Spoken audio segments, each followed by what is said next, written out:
Join Cell Academy, Goa's best coaching for IIT, JEE and medical exam preparations for class 8 to 12. State toppers for NEET and JEE Main 2024, both produced by Cell Academy. Admissions are now open for class 8 to 12 and repeaters medical batch for NEET 2025. We have study centers at Margao, Vasco and Porvorim.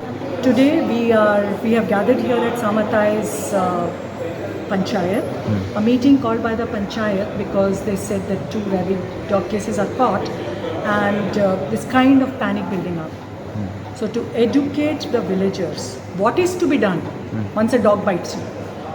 Every dog that bites you is not rabid, but at the same time you can't take a risk. My suggestion, and as the doctor mentioned, the moment you get a dog bite, wash it 10 minutes under running water with soap, without soap, doesn't matter. Wash your wound and run to your closest government dispensary.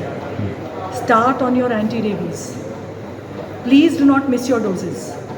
That's after the dog bite. What do you do before the dog bite? All homeowners who have dogs, please ensure that your dogs have been given anti-rabies vaccination. If you are a caregiver, as in you look after dogs in the streets, please ensure your dogs are vaccinated.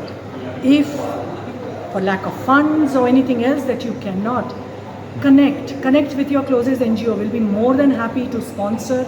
Mission Rabies can come do whatever needs to be done. Government is there. If there's an acute need, we can rope in the government. This has to be people's movement. NGO alone can't do anything, government can't do anything, doctor can't do anything, vet can't do anything, but community together can work miracles. Let's come together, let's start sterilization and let's spread awareness about rabies. Do not panic. Please do not panic.